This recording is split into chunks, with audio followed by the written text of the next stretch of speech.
اب میں اس کے بعد شبانہ پروین بنت محمد سلمان سے درخواست کرتے ہیں کہ آپ آئیں اور اپنے مخصوص لب و لہجے میں ہم سامعین کے سامنے تاریخ ہند کے حوالے سے درد بھری داستان مختصر انداز میں پیش فرمائیں۔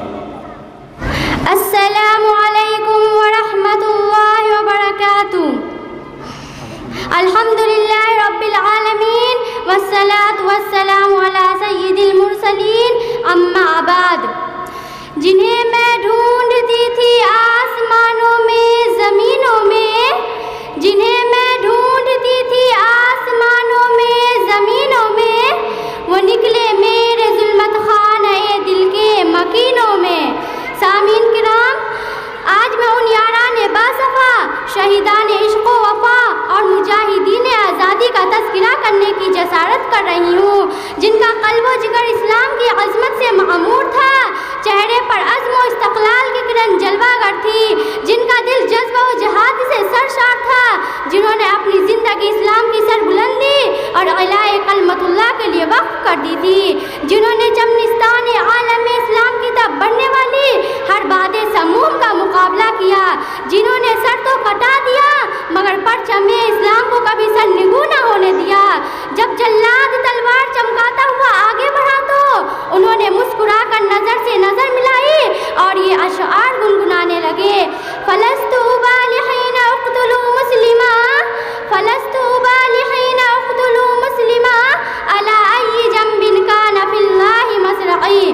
خوشا وقت کہ میری موت تیرے کوچے میں آ جائے، خوشا وقت کہ میری موت تیرے کوچے میں آ جائے، یہی تو زندگی کا آخری ارمان ہے ساقی۔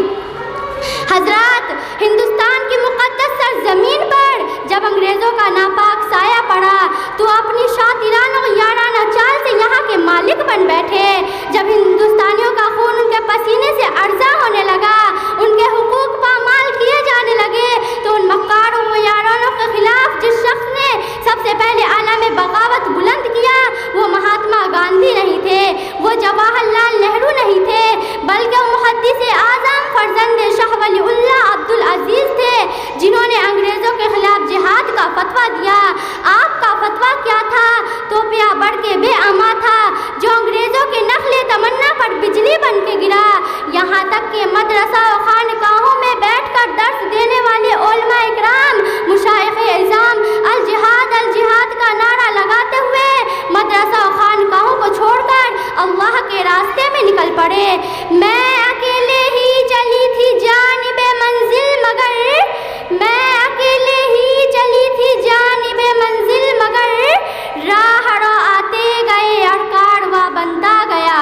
الغرض اس فتویٰ نے پورے ہندوستان کو متاثر کر دیا، ہر طرف الجہاد الجہاد کے نعرے کی صدائیں بلند ہونے لگی۔ انگریزوں نے جب علماء اکرام کے جوش و ولولہ اور فی سبیل اللہ مر مٹنے کی جسارت دیکھی تو ان کے ہاتھ کے طوطے اڑ گئے۔ پھر کیا تھا؟ انگریزوں نے نیا حربہ استعمال کیا، وہ یہ کہ انہوں نے آپس میں مشورہ کیا کہ اگر علماء ہمارے حق میں فیصلہ کر دے تو ان کو امان دیا جائے، ورنہ انہیں صفحہ ہستی سے نیست و نابود کر دیا جائے گا۔ آخر کار انہوں نے اپنی اس خواہش کا اظہار کیا، لیکن وہ علماء جن کی رگوں میں انسانیت و اسلامیت کا خون دوڑ رہا تھا، جو انگریزوں کے باغ ان کے خون کے پیاسے ہو چکے تھے، کیسے وہ ان کے آگے سرنگو ہو جاتے۔ انہوں نے برجستہ جواب دیا، ہمیں موت گوارا ہے مگر خدا کی قسم ہم اپنے ملک کو غیروں کے آتش فشاں میں نہیں جھونکیں گے۔ پھر کیا ہوا؟ وہی ہوا جن کا انگریزوں نے ارادہ کیا۔ انگریزوں کا ایک مورخ ٹامسن کہتا ہے 14,000 علماء اکرام کو تختہ دار پر لٹکایا گیا۔ ٹامسن کہتا ہے دلی کے چاندنی چوک سے لے کر خیبر تک کوئی ایسا درخت نہ تھا جس پر علماء اکرام کی گردنیں نہ لٹکی ہو۔ علماء کے جسموں کو تانبا سے داغا گیا، انہیں برہنہ کر کے جلتے ہوئے تندور میں ڈالا گیا، لیکن انہوں نے جیتے جی اپنے ملک کو ان کے ہاتھوں میں جانے نہ دیا۔ صفحہ دہر سے باطل کو مٹایا ہم نے، صفحہ دہر سے باطل کو مٹایا ہم نے، نوع انسان کو غلامی سے چھڑایا ہم نے، تیرے کعبے کو جبینوں سے سجایا ہم نے، تیرے کعبے کو جبینوں سے سجایا ہم نے، تیرے قرآن کو سینوں سے لگایا عزیز دوستو، لیکن ہے سدیو آج اس سرزمین ہند میں علماء ہند کو حقارت و ذلت کی نگاہ سے دیکھا جا رہا ہے۔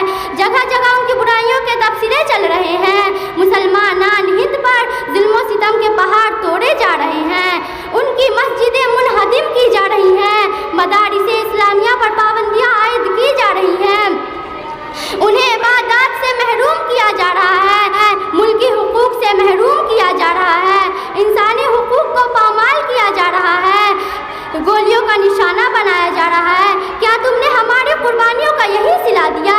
میسور کی دھرتی، بالا کوٹ کی پہاڑی، شاملی کے میدان، سرزمین پٹنہ و بکسر سے ذرا پوچھو تو صحیح، آزادی ہند کے خاطر علماء نے کیا نہیں کیا؟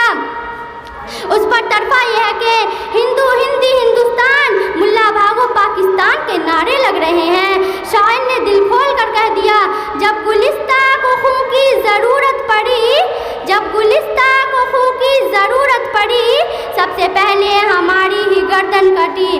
پھر بھی کہتے ہیں ہم سے یہ اہل چمن، پھر بھی کہتے ہیں ہم سے یہ اہل چمن، یہ وطن ہے ہمارا تمہارا نہیں۔ یاد رکھو یہ ملک ہمارا ہے، ہم نے اس کے خاطر خون بہایا، قربانیاں دی، گھر سے بے گھر ہوئے، عزتوں کی پرواہ نہیں کی اور اس کے تقدس کو برقرار رکھا اور انگریزوں کو ملک چھوڑنے پر مجبور کر دیا تھا۔ ہم اس ملک میں جملہ تشخصات کے ساتھ رہیں گے، حق ملے گا تو ٹھیک ورنہ چھین کر لیں گے، اپنی عبادات و معاشرت کو باقی رکھتے ہوئے رہیں گے۔